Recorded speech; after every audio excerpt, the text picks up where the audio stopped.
हम तो पढ़ रहे थे, हमारा भाई जो है वो छत पे गया था, वो अचानक से चिल्लाने लगा कि यहाँ से निकलो। जब हम बाहर निकले सामान लेके तब पता चला कि हमारे घर में जो है वहाँ लैंडस्लाइड हो रही है।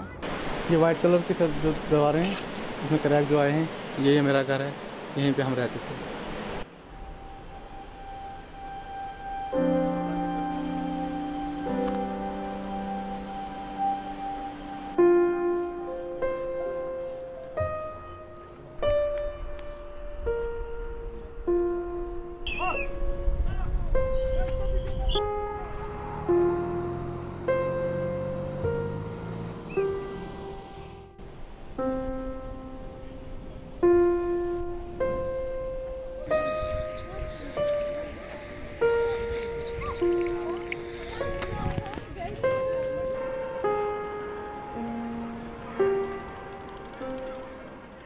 हम शादी की तैयारी कर रहे थे, अगले महीने हमारी शादी थी, तो हम मकान के लिए पेंट वगैरह टाइलें वगैरह लगा रहे थे। तो अचानक से हमारे घर में जो है वो क्रैक जो है वो बढ़ने लगे। तो धीरे धीरे वो पहले माइनर से क्रैक थे, धीरे धीरे वो बढ़ने लगे, तो इंक्रीज़ होते गए। तो उसके बाद हम अपने शादी की तैयारी में मसरूफ़ थे, तो अचानक से ये हमारे साथ वाक़या पेश आया।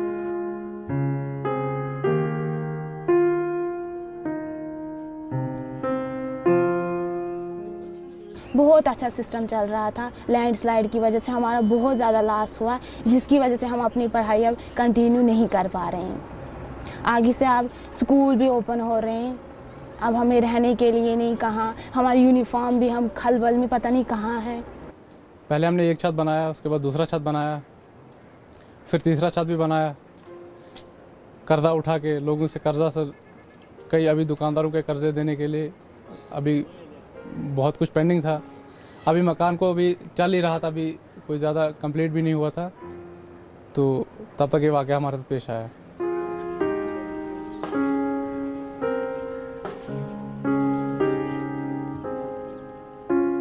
हमने बर्थडे भी वहाँ मनाया है, रिश्तेदार भी आए हैं, यहाँ तक कि हमारी दोनों बहनों की शादियाँ भी हुई हैं वहाँ।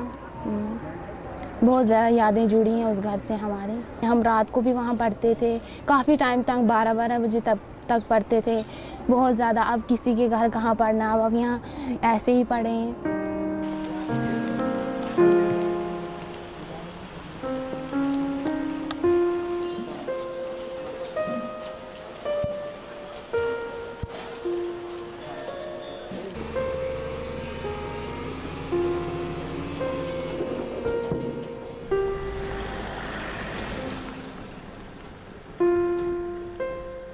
सारे एरिया के जो हैं सैंपल्स ले लिए गए हैं, उनकी रिटर्न रिपोर्ट आनी है जो अभी भी पेंडिंग है।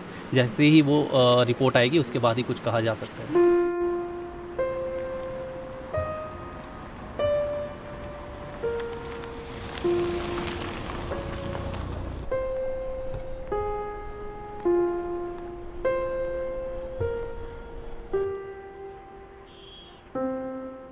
यहाँ आए थे सर हम सुकून से चैन से ज़िंदगी बसर करने के लिए, वो तो हमें अब सुकून चैन तो मिला नहीं। अभी हम फिर से एक बार और फिर से हम बेकार हो गए। पहले भी हम घर छोड़ के आए थे, माइग्रेट होके वहाँ से हम यहाँ बैठे थे, तो उसके बाद फिर से हम बेकार हो गए।